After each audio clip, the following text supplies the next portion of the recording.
Hi, Brad of Silver Lining Daydreams. If you're new to our channel, welcome.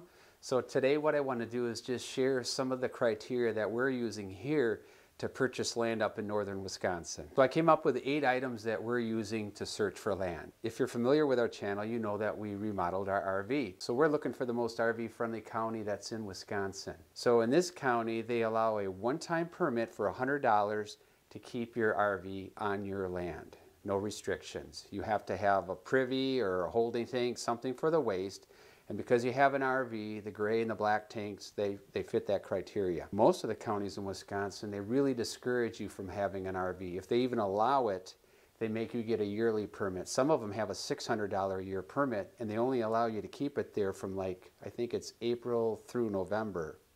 So in this county in northern Wisconsin where we're looking to buy land, you got to look at the wetlands map, because a lot of the areas have clay for the soil, and not all, but some of the areas are low-lying. So that those two together, it's kind of a disaster, so you can get a lot of water that sits.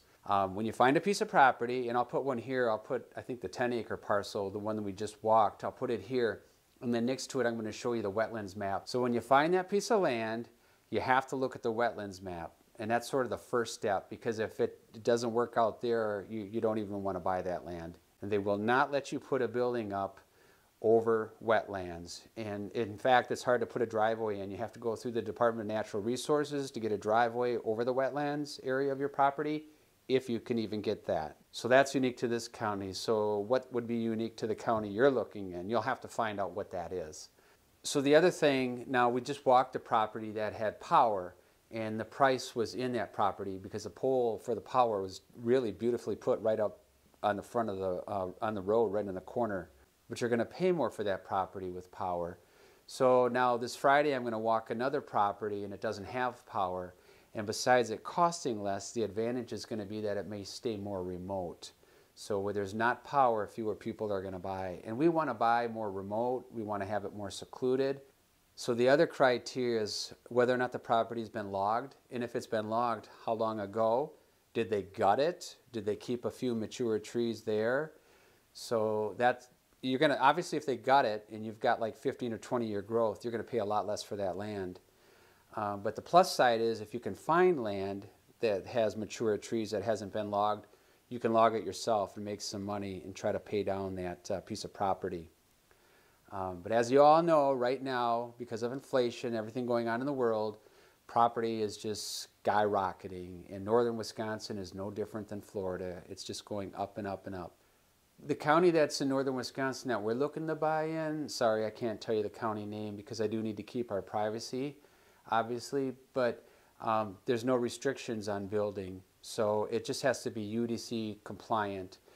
And so you can bring a shed in, and in fact we could buy an Amish built shed that's not finished, it's just the shell, and we can have it delivered.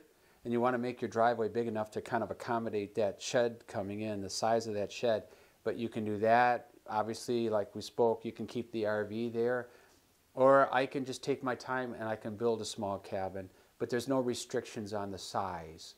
So that's definitely a plus. So the other thing is, because this county tends to have more clay and more rock, a lot of the area you just can't put in a normal septic system. You have to go with a mound system. And in fact, this county will just let you put a holding tank in. You don't have to get any special permission, which some of the counties in northern Wisconsin you do. But you can just put a holding tank in. So we can have the RV there, we can put in a holding tank, and we can either drill a well or we can put in a sandpoint well. The other thing that I like about this county, as long as it's a township road, you can ride your ATVs right on the road. And there's a lot of snowmobile trails up there. We're not big into snowmobiling, but what if we decide to get a snowmobile?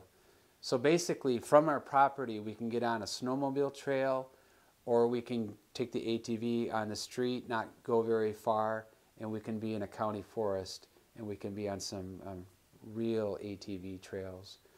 So, all right, so this list isn't exhaustive. I'm not talking a lot about water. I'm not talking a lot about power. But I just wanted to give you some of those like idiosyncratic type things that we're looking for.